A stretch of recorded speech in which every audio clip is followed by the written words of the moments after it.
back with another attachment point news roundtable. This might be one of the easier ones I've done, one of the more welcomed, warm, cool run backs. We've met in person. We've done this over 3 years ago. The man, the myth, the legend, Ryan Dietz, thank you for coming on, sir. I appreciate you having me on, man. It's been cool to watch this thing kind of go and get its own legs. And like you said, we were on a couple of years ago, 3 years ago. Time just flies, and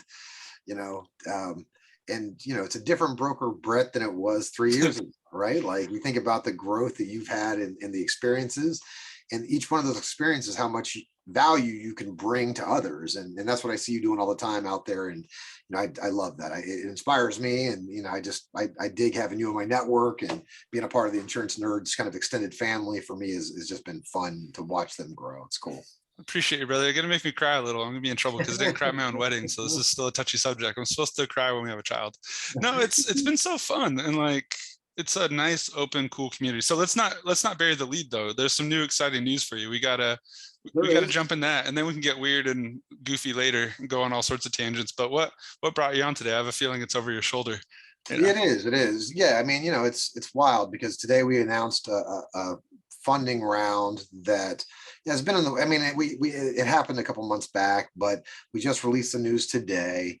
And it's so odd. Like, I just think about when I was just pulling data out of an insurance agency system and like looking at it for the first time, like, and being like, okay, so what does this mean? And never in a million years would I've looked forward and say, okay, at some point, 20 years down the stretch, you'll be working at, this insurtech company that's really I try to solve these problems in very small ways at insurance agencies, but it's hard to do. You can do it on a very, if the business is aligned, if everything falls into place, you can do these things, but it takes super long periods of time. And so then when Enable was kind of birthed and Kabir had his idea and we were walking through it, I'm like, okay, well, hell, we're going to rip out like half of the problems or more than half of the problems that keep agencies from doing neat stuff with their data.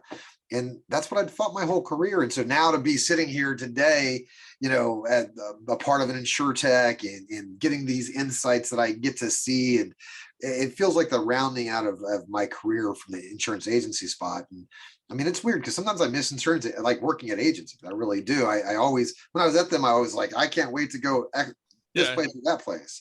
And now sometimes I'm like, man, I miss some of those folks. I miss some of those times, There's like a rounded quirkiness to small business, like you just have your different characters in the office. When you get kind of more data and tech, I think it's a little more just everyone's kind of pointed downstream. And in an agency, I think, it's constantly big little person versus big people, right? And there's some of that in the startup as well. But there's something wild about working in an insurance agency where you might have an 80-year-old old curmudgeon like producer, and then this like 24-year-old whippersnapper, and the conflict between them, and the account managers that are trying to do all the things and all the plates that are spinning. I mean, in a startup, you're pretty focused on one thing. At an agency, you've got a whole bunch of stuff to take care of. And when I was running IT, I had to worry about data security and all this, everything that was inside that, from a microwave to our servers and data fell into my purview. And here at Enable, I mean, really, I've just been able to ideate the last year with Kabir and say, this is the stuff that we've dealt with. This is the problems that we're facing. If we're going to build an enterprise level solution, let's do it. And then, bringing on all the talented people that he's brought on to help make that real. And none of that pressure is on me. Like, you've built stuff. I see you messing around with the API. Yeah, it's fun. Right? Yeah. No, I kind of hack it together. It's a good time. But it's still stressful, right? You still have ownership of that. If something goes wrong, there's like, oh God, kind of that shock moment that you got to jump in. You got to figure it out. And I don't know that there's ever a greater dopamine hit than when you solve a problem that's been plaguing you. Like, that is such a good feeling, that technical high. At the same point, like, the alleviation of that stress where I don't have to carry that has been awesome. I mean, I don't even do data at Enable. I do product ideas, and I work with the team to figure out what we're going to bring to market. And so, just real quick, I mean, the things that we've brought to market is two tools. One is Enable Data, which is a data collection platform. So you stick a little agent inside of an agency. So a piece of software inside any agency. And that connects to any source that they have. So if you have 3 AMSs or 1 AMS, you got a CRM, you've got Outlook, you've got email, you've got documents, you've got HubSpot, all this different stuff. The agent connects to all that, brings it into a data warehouse, and then it takes that data and it goes out to third parties and our own internal kind of algorithms to say, what's the industry, what's the sales volume. It augments all these different entities that are in there, both on the people side and on the company side.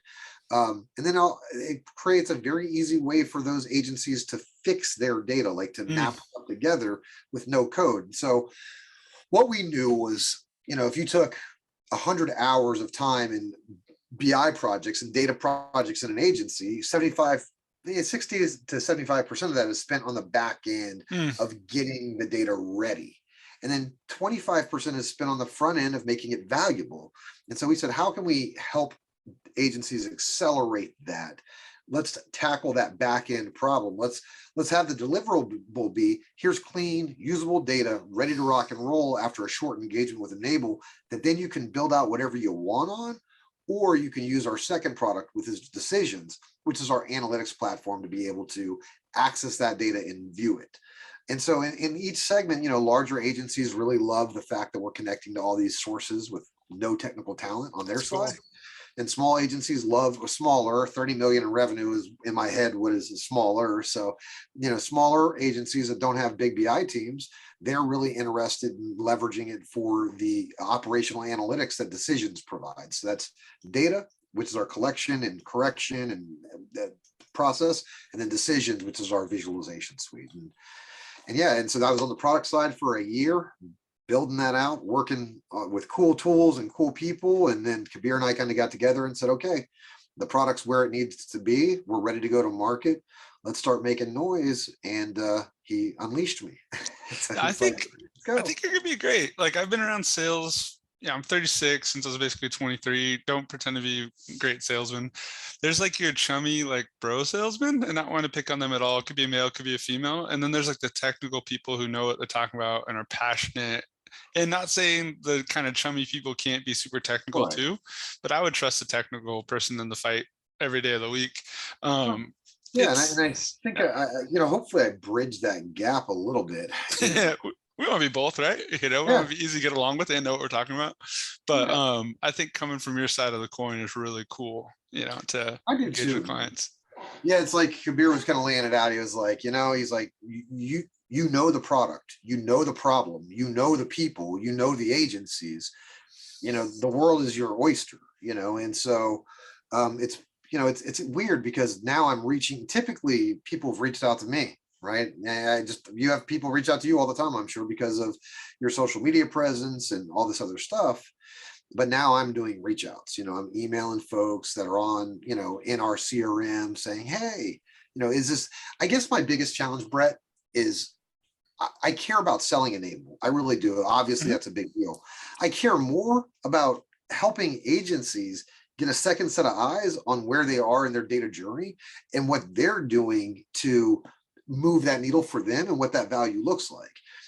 But now that I'm a salesperson, it almost feels contrived to say, hey, I want to help you with data and have them, I just want to have a conversation with you about where you guys are, what's going on. I want to be another source of truth for you, another kind of resource that you could leverage without seeming insincere. And so that's been, what I've been struggling with over the last couple of weeks is how do you balance both of those and how do you position yourself in that space? Oh, totally. All right. So this has become a little bit of a sales talk. And like I said, not guaranteed sales expert. Had a ton of fun. So I think this episode's going to post right after Balto, which I put out today. AI driven sales kind of commentary, more like call center side.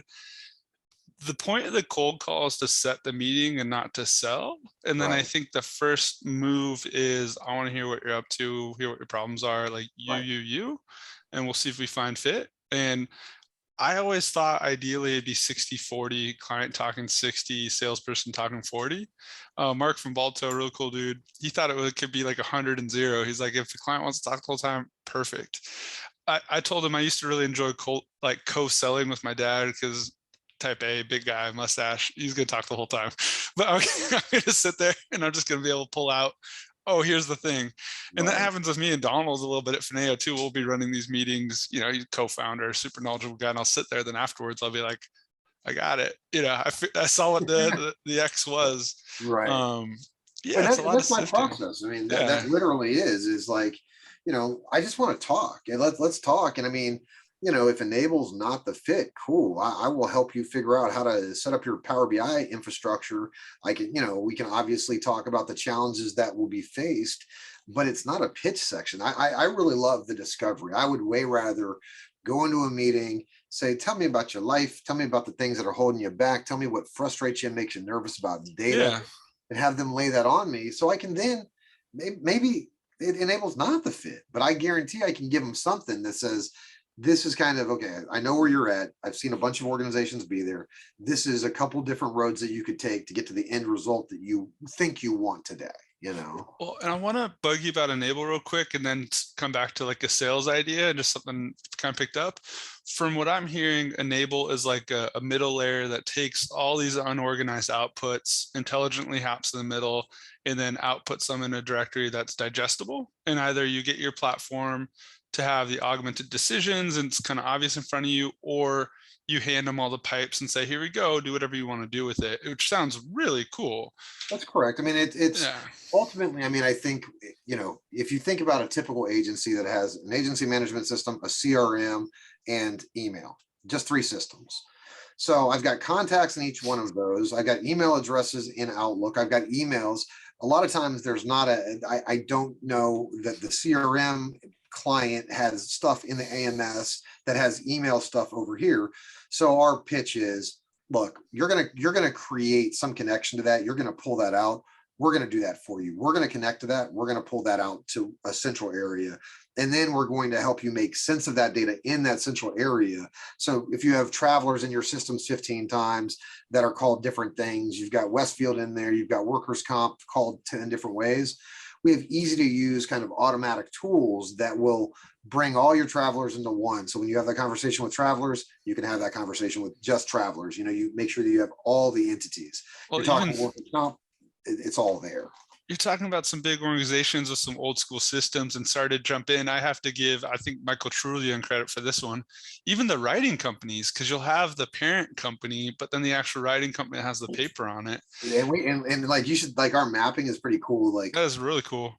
Because so we have a data team of 5 individuals, and 2 of them were dedicated for like 3 months to do the carrier hierarchy. Because like you said, there is the legal entity name, then there is the writing paper, and then there is the ultimate parent, which is what we call them. And so which one do you want to communicate? Because in some cases, the ultimate parent isn't the one you actually want to communicate with. You want to communicate with the writing company, and we help kind of distill down who's connected, how it's connected, how that money is flowing. Is it going to intermediaries? Is it not? With the goal being, when you come and represent that this is my volume with travelers out of our data warehouse, you will know within 1 or 2% that it's absolutely correct. And there's nothing that the agency really has to do for that. It's just, it happens on the extraction and on the augmentation of that data. But we do spend a lot of money for our clients on data. That's probably our largest spend. And you're talking about 30 million revenue agencies. I'm thinking of some cool ones. I can only imagine like the data mess and the gobbledygook and the systems they need to get off of, but they're still not. And then the server they have that has a post-it note with a password on it in the corner. I'm sure there's some nightmares that you're trying to like unearth and kind of plug together too. Yeah, I mean, I think, in our world, a $30 million shop with so $30 million are probably commercial lines and benefits and some personal, right? Hopefully they're not core personal. Maybe hopefully they're more high value, because they've done their value proposition. They know what value is to those segments. But if they have benefits and a benefit system, and they have commercial lines and a personal line system, that's 3 opportunities right now for cross-sell, upsell, deviating a relationship and increasing the value of that client, right? That they're probably not able to tap into right now. There's commission percentages to be analyzed. There's why did growth happen? I mean, growth, I've been kind of this fever about growth because we talk about it all the time, in insurance agencies. But oftentimes we don't talk about the factors. Was that client retention and client exposure increase? Was that external rate increase? Was that new client acquisition? I mean, what are the components to growth? And so helping break those like granular things down, that's the stuff that really gets me excited, and helping bring that to agencies. But funny, one of our clients is above 500 million in revenue, 44 systems. Oh, 44 systems. oh. So you think about that, that's 44, and they're acquiring 12 to 15 systems, 12 to 15 agencies a year. And so for an organization like that, you think about the reporting and what has to happen for the CFO of the owning entity to really have a fundamental understanding of what all that looks like. They say, hey, we want to see travelers volume. That's now a 2-month request, because they've got to go to all the agencies. Insane. They have to pull their reports. They send the reports to the CFO or the CFO's team. They massage all that crap together. And now 2 months later, now we can have a conversation about travelers, and we solve for that specifically, right? You throw the agent in place, it brings it over. Hey, here, now you're done with that. Here's what travelers looks like, or here's what any carrier looks like, right? And you have all your agency, and you can see exactly where they're from. This much volume is contributed by this agency, that agency, this agency. And so different levels of complexity, different size organizations have very different problems with their data. And a lot of them are trying to solve it on their own, which I'm not downplaying. Yeah. But that is the case. I mean, people are trying to get value out of this, No, totally. And you have a kind of defensive on-site IT person that's against it, who's been running it for 20 years, and they feel like they're guarding the job. But I find it funny, my last kind of job, the person who everyone was sort of protecting systems wise was the one who saw the biggest need for the change too. So as much as we want to pick on the guy thinking they, or gal thinking they have their fiefdom, they might be the ones like, no, we're pulling our hair out over here. Like, we're doing whatever we can in the background to keep the ship together. Please, Ryan, come on in here, help us, Well, yeah. And I mean, I've been there, right? Yeah. Like I've been in that spot. I was that guy. I mean, I was in that role for 15, 16 years. And so I know that very, very well. I mean, I think what we've seen is there's not near as much of that, because there are so many ways for that IT person to be valuable, right? And if that IT person is plugged into the business, if that person understands the challenges that are holding them back, the resistance that you might receive is lessened. I mean, and we hit that. I was on a call today where we hit that a little bit. But I think that it's our jobs to help them understand, like, look, I mean, the pitch to me is this: you can spend 5 or 6 technical individuals, and you can take all that time to do the connections. And then at the end of a year, when your CEO asks you, what did we accomplish this year? You can say, we connected to that data. Or you can bring us in, you can put us in place, we'll get it done in 3 months. You can spend your technical time on building out analytics and insights in your organization that actually drive value. Your CEO comes and says, what did you get done this year? Look at all that we accomplished at a fraction of the cost in a much quicker time. Now, if the person I'm talking to can hear that, it's not about a removal of value. It's about a reallocation of resource to drive more value for that person, to give them more impact in the agency. If they can hear that, it's a much easier thing. If they're entrenched in my value proposition is to do these 4 transactions, and you're going to come in and remove that, then it's not my place to say if they're the right fit or not.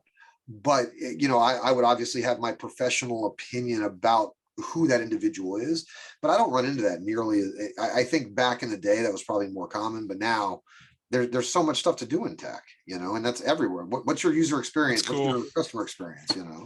Well, even as I say that, like, I had my last kind of day job almost 4 years ago, and that's where that kind of conflict was in that transition. So I was like, even the world kind of changed. I think the openness and the awareness, and I was kind of giggling to myself because I have a single shingle. I have like 3 systems I'm trying to plug together, and it's still funky, and you still lose track of things. I was laughing because there's a commission check I didn't realize it was waiting for me in a mailbox. I'm like, oh yeah. So if for myself, it's disorganized. I can't imagine, acquiring agencies, different AMSs, everything else. It's insane. Oh yeah. I mean, and that's what's cool.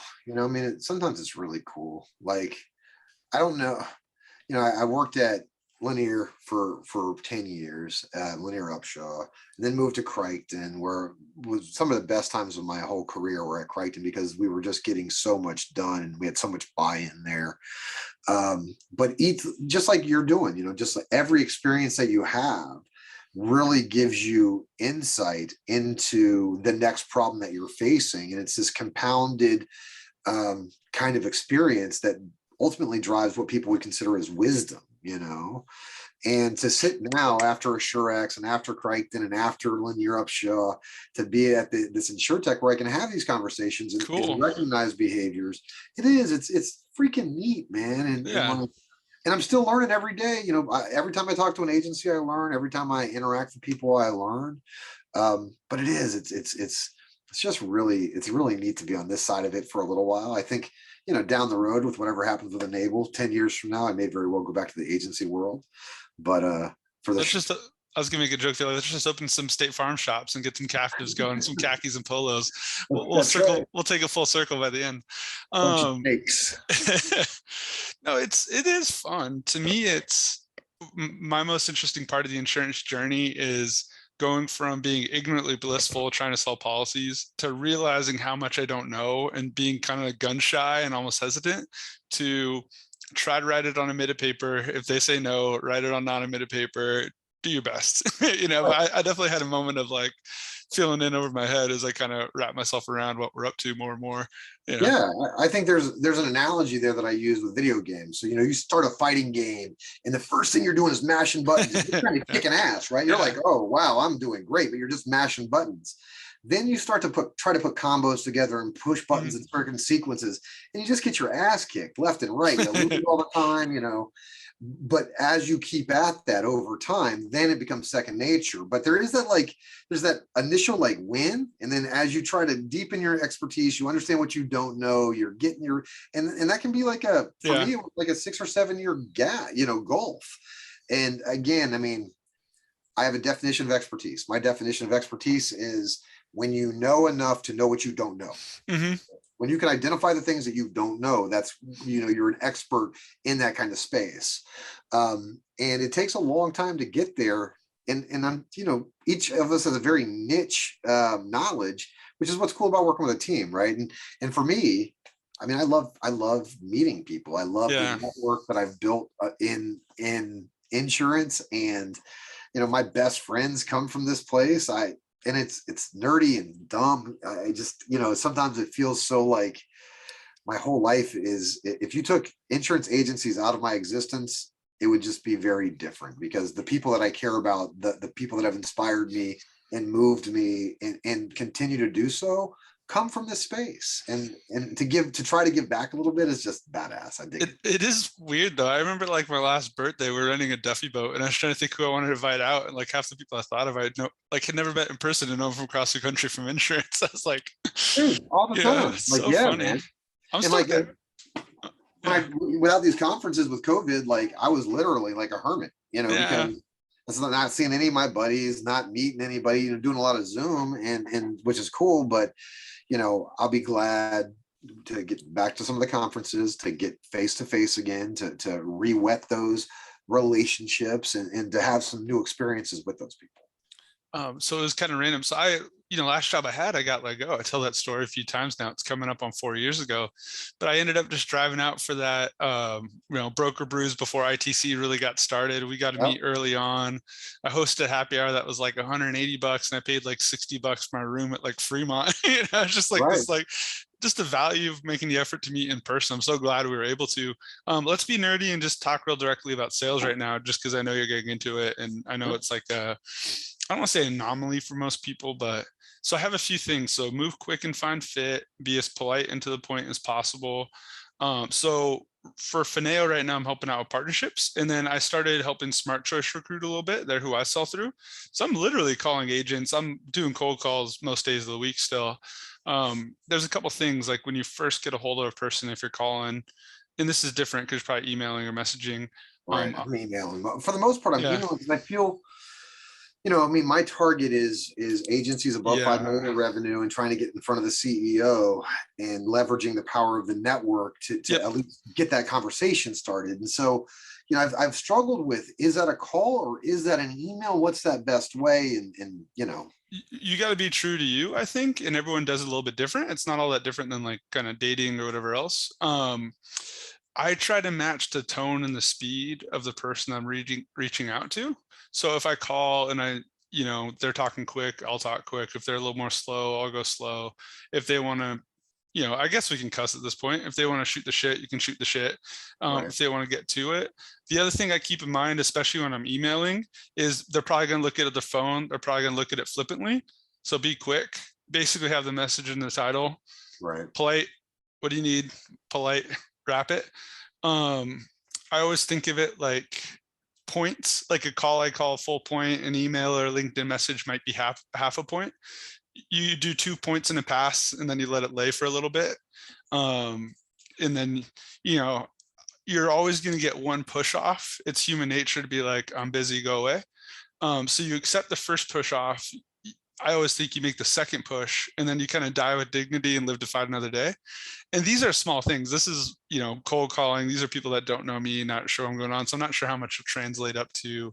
I mean, I think it's exactly the same thing. I mean, it's like for me, right now my goal is to email 15, 20 companies a week to make sure that I can get in front of them and at least setting the seeds of, this is who I am. This is who we are. And again, it's like you said, it's not a sale. This is more of a, hey, what are you doing with your data? I'd love to talk to you about what's going on with that.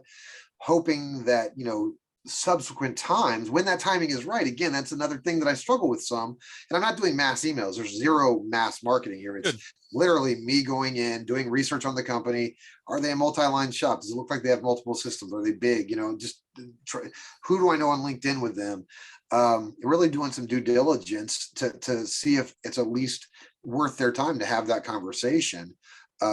And I haven't been very successful. I would say that, but again, I think it's a slow. Just getting started though, yeah. Right, exactly. Yeah. And that's what Kabir says all the time. And so, I think that even analyzing results can't be done until I've done this for a full month, and then look at like open rates and stuff like that, and then kind of take those lessons learned and say, next iteration, what does this look like? And I've been a part of these producers who have 18-month sales cycles.